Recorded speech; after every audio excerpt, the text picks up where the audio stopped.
Next on Link TV, Latin polls, news and analysis from Latin America as seen by Latin American media, followed by a panel discussion on the issues. Next on Latin polls, only on Link TV. The following program is an original production of Link TV. Does a woman have the right to terminate the life of her unborn? Or are the rights of the baby to be protected at all costs? Los bebés recién abortados no los entreguen para darle sepultura humana. And why are women's rights such a controversial issue in Latin American countries? Empecé a sangrar, hemorragia. Yo en ese momento sentí que ya mi hijo no estaba vivo. This and more coming up next on Latin Pulse.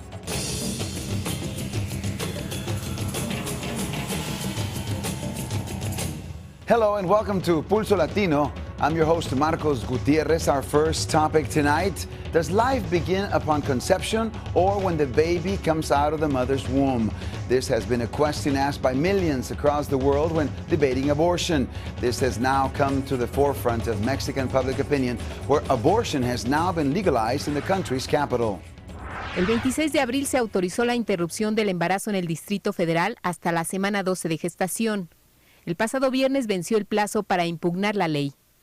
La PGR y la Comisión Nacional de Derechos Humanos argumentan violaciones a la Constitución en los términos en que se aprobó la reforma. Lo que lamento profundamente es que el presidente de la Comisión de Derechos Humanos, que debiera ser un órgano, que esa es su función, de defensa de los derechos humanos, en este caso de las mujeres del Distrito Federal, se preste a este tipo de acción. The Catholic Church has now gotten involved in this debate, threatening to excommunicate politicians and medical professions involved in legalizing and practicing abortion. Latinoamérica TV reports that this in turn has gotten the church in legal trouble.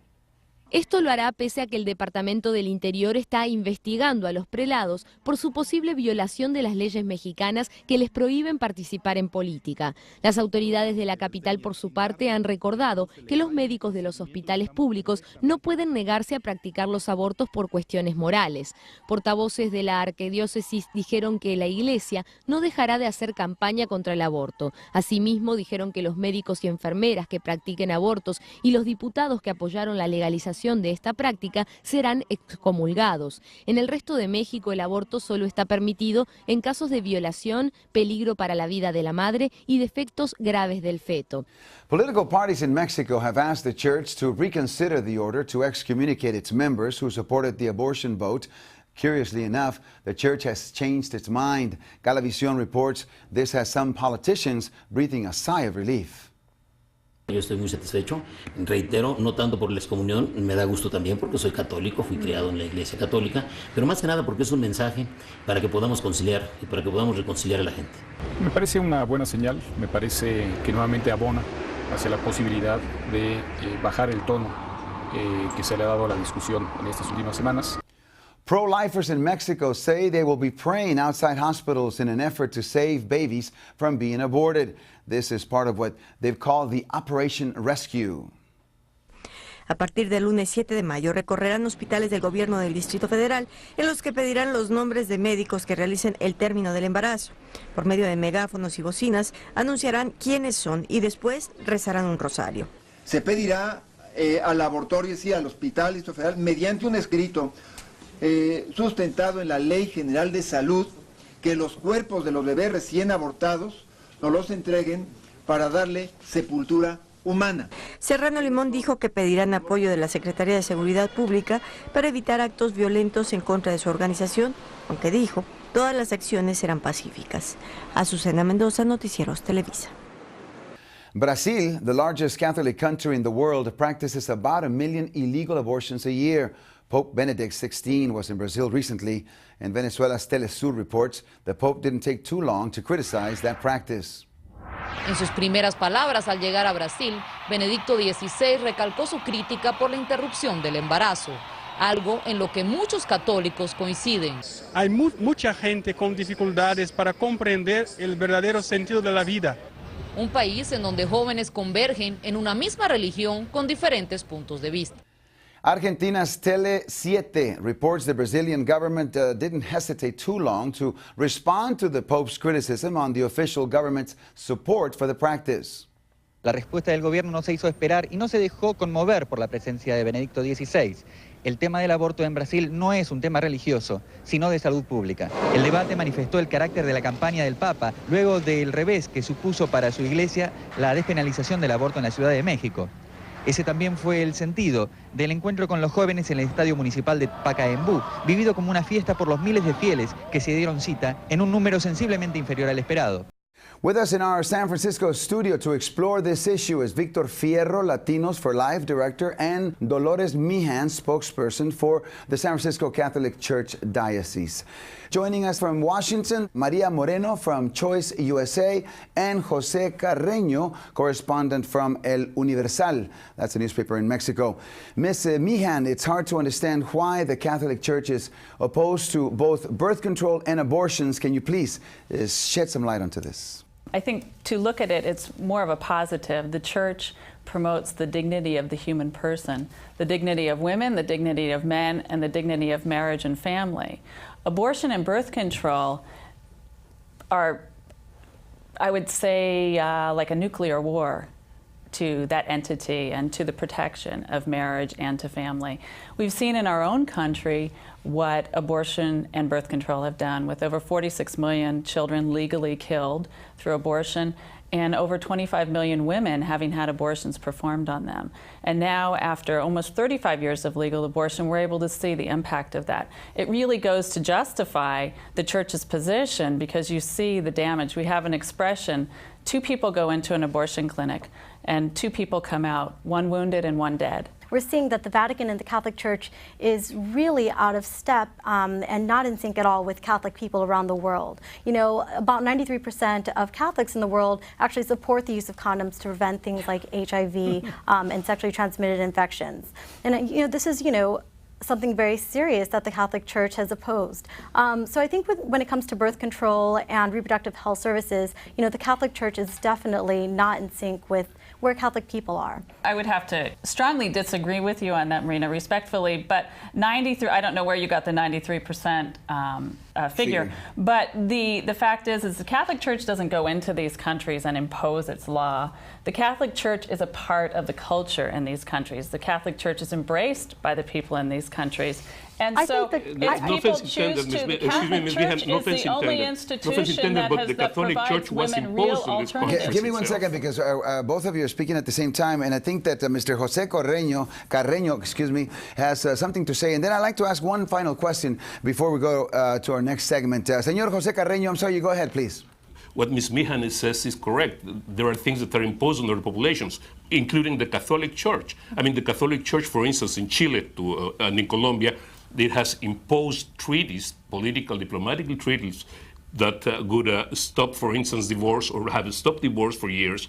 They have political and diplomatic treaties that have stopped this kind of medical procedures as abortion. So having said that, I mean, if they are so sure that, that Latin America does not need that kind of measures, why do not abandon that kind of compacts with Chile and Colombia instead of try to keep them no matter what? Well, I'd like to ask just real quick, what treaties are you talking about? Are you talking about the UN treaties that the Holy See has opposed? There are agreements called there are agreements between the Vatican and the Catholic and the Vatican and the Colombia, the Vatican and Chile, that subject Chile and Colombia in these cases to keep the Catholic marriage and be a number of measurements. They are integrated into the culture, but they're imposed. Okay, we'd like to have one final word from Victor Fierro. I also don't know the contracts that he's talking about. But you know, the thing about the abortion law that's in Mexico right now, you know, if you go to the Mexicano himself and ask him whether he's in favor of the abortion law, he'll tell you no. Planned Parenthood Planned Parenthood has put in tens of millions of dollars to make abortion legal in Mexico City, and they've done it. Look, I have quite a few friends. It has not been. Excuse me, I have friends too coming in from Mexico, and I speak to them here in this country, and they tell me they're not in favor of abortion. I see people that go to the abortion clinic in Fresno, California, and those people are pressured.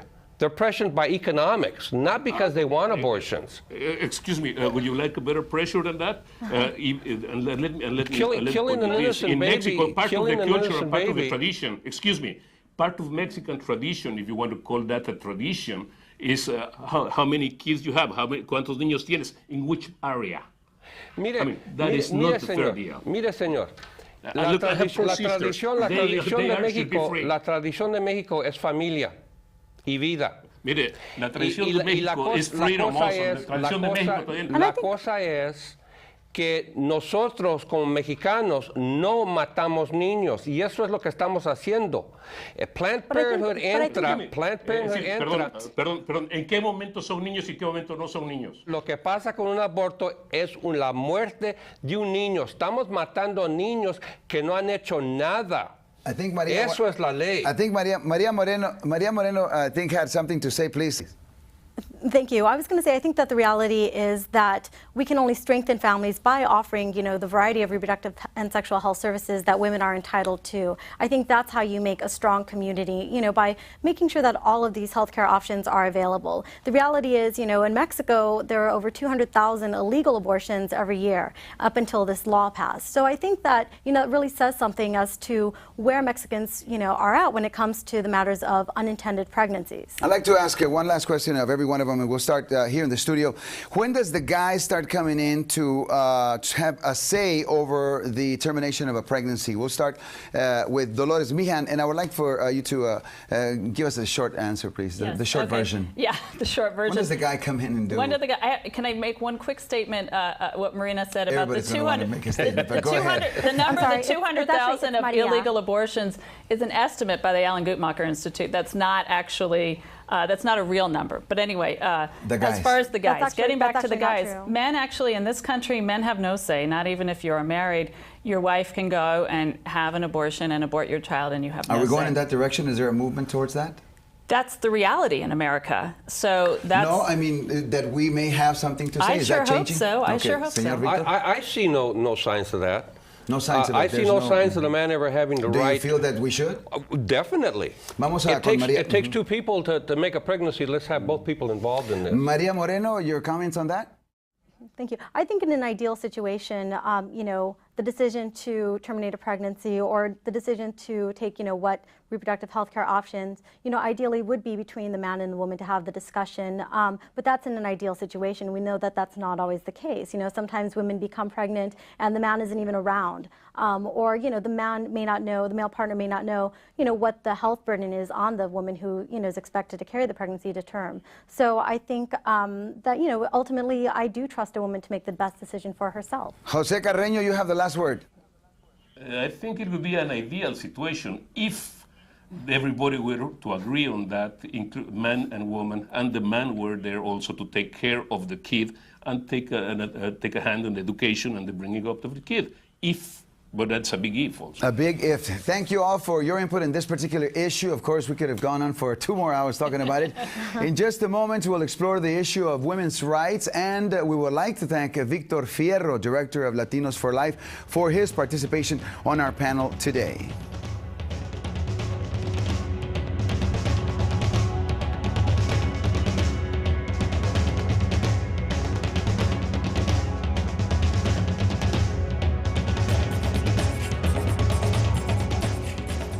Latin America is commonly known as the macho capital of the world, where women are treated as second-class citizens.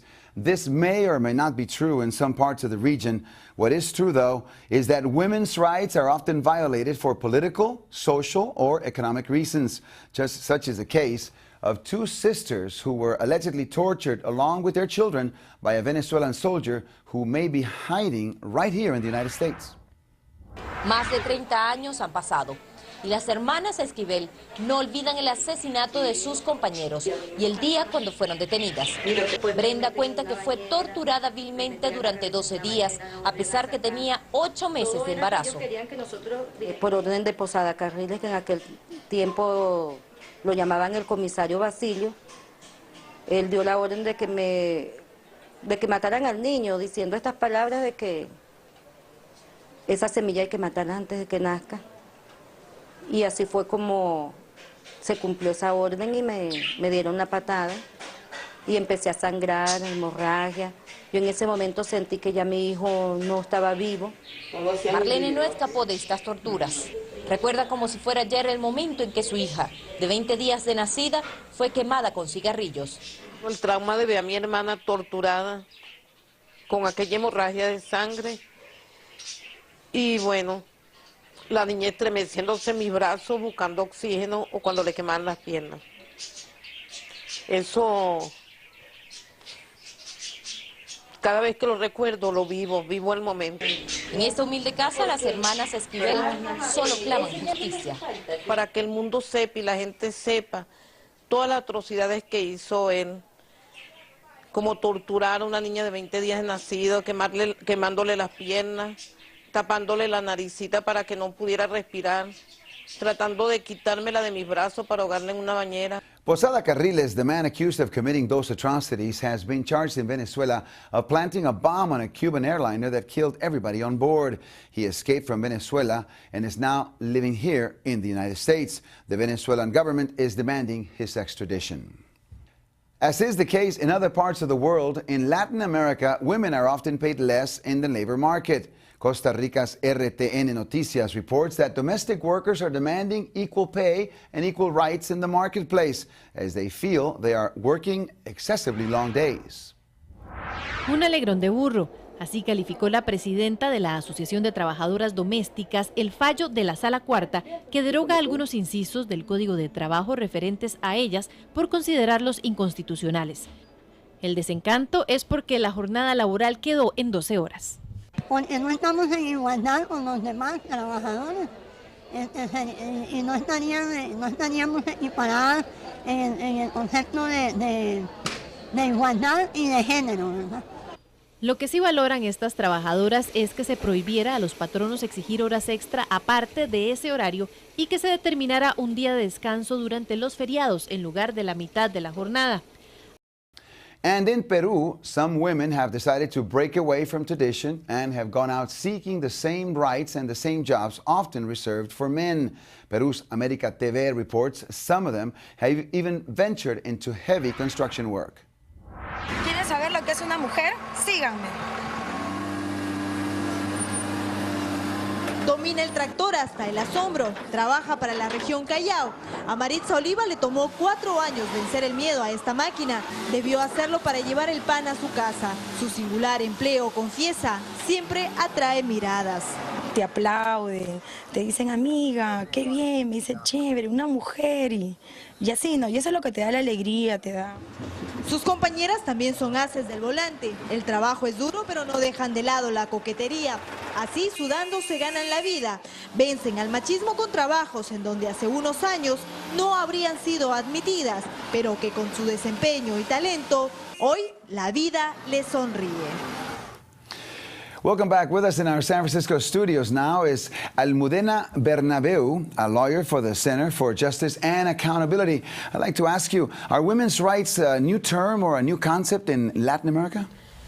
The two words are very interesting. I think women's rights in Latin America is not a new concept. It's not legally and it's not sociologically, but I think it's a new reality.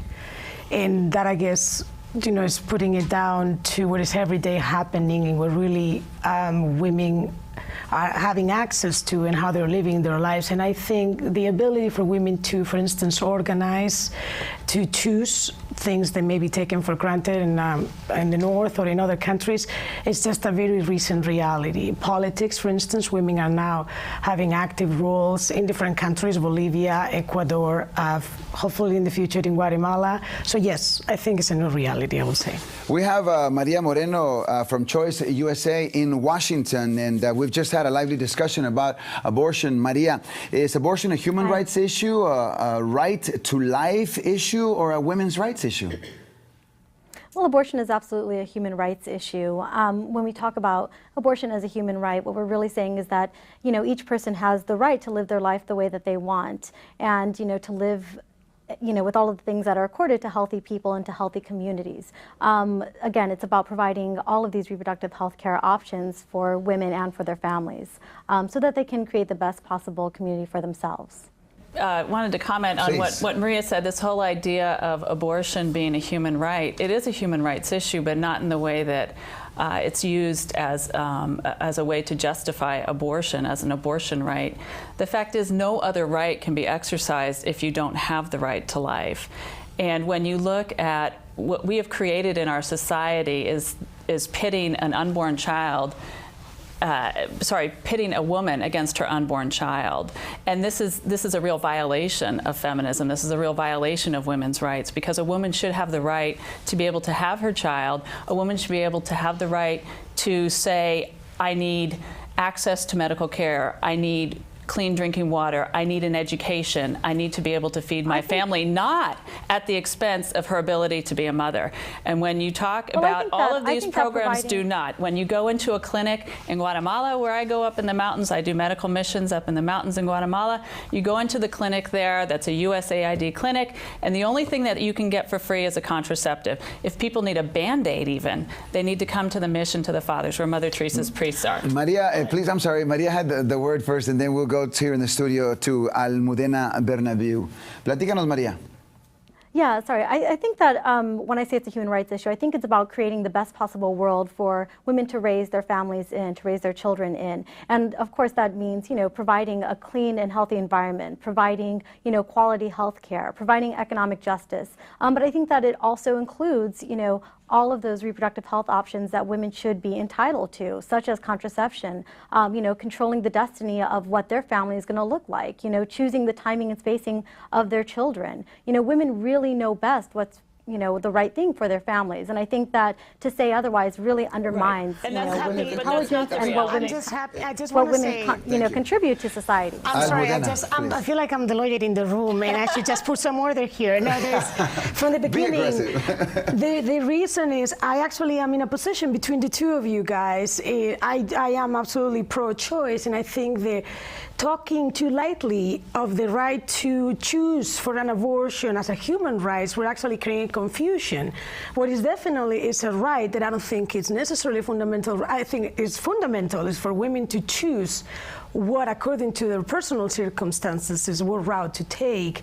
I think a blanket statement that the right to have an abortion is a fundamental right, I think is I want to say deontologically, which is a funky word, but I mean it's wrong. And I think the right to choose, and starting from the women's right to choose, and then from there developing and understanding the women is a majority number of minorized or made minor or minimized in the context of society from the perspective of women's right in their position, I think can go all the way to be fundamental. But they just have to be careful with the human right. I'm sorry, could we go to Dolores, and then we'll go to El Licenciado, who's also waiting in Washington, Jose Carreño. Please, Dolores. Yeah, the idea, women are, as you use the word ontology, there's an ontological reality to women. We are built to we are built as women, and we're different from men in that one of the basic differences is that we have the ability to have children. It's not that it's, I mean that in no way that women are breeders, but women have that special gift, and that when a baby is born, that's a happy occasion for people. And so the idea of for reproductive health, a crisis pregnancy does not always mean, and invariably does not mean, a crisis birth. The problem that women are faced with when they have an unplanned pregnancy. Things cannot be separated. I don't think. I mean, you just said that in Guatemala, the only thing that is free is a contraceptive, precisely because, unfortunately, pregnancy becomes the burden. So of course the birth can be a happy experience, but you cannot separate sociologically and responsibly pregnancy from birth without making the mother a victim. But when you say pregnancy, it's a dehumanizing thing. When you say birth, you're talking about a human being. And so that is the problem, is that when you say a pregnancy, you can treat it like a disease, which actually the CDC does try and classify pregnancy as a disease. And so by classifying it as a disease, it's something to be treated and eliminated. You can't say the same thing about the birth. The birth of a child is hope. It's hope for our world. Abortion is a possibility, an experience that is involved in the right to choose. Nonsense. It's a medical procedure to end the life of a growing embryo. El licenciado José Carreño would like to have to say something. Señor José Carreño, please. If I may, I think that maybe the first point of the argument should be if the woman has the right or not to decide to get pregnant or not. And I believe that she does have that right. If we want to stop abortion, because it is unhealthy, immoral, or whatever, then we should recognize the right of the woman to decide if she gets pregnant or not. I think that's a basic point. There's one thing to have the right to vote, and another thing is first exercise to be able to implement it or even care for it. But you have the right.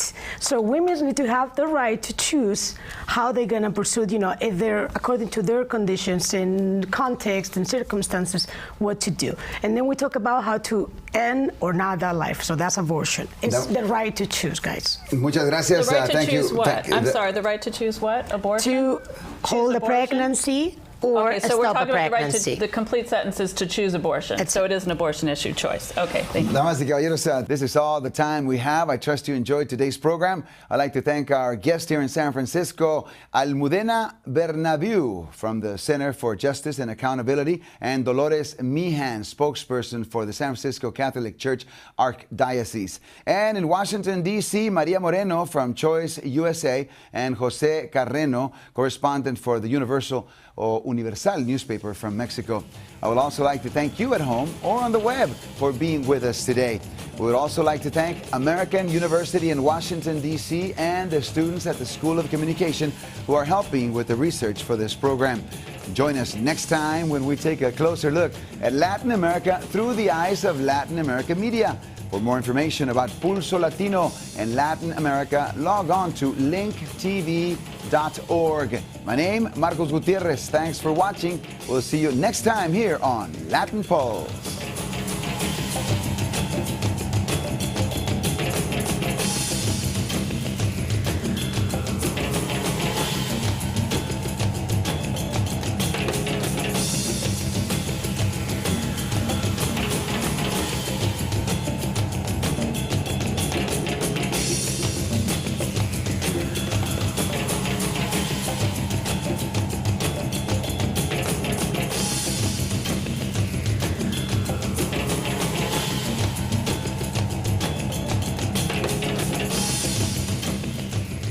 Latin Pulse was made possible thanks to the generous contribution from the John D. and Catherine T. MacArthur Foundation.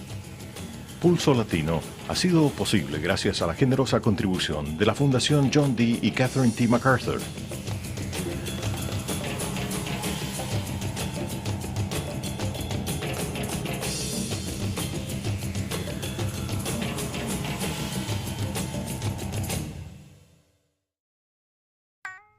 This program is brought to you by Link TV for educational and non-commercial use only. Link TV is the only U.S. network dedicated to global and national news, uncompromising documentaries, and diverse cultural programs. Programs that connect you to the world.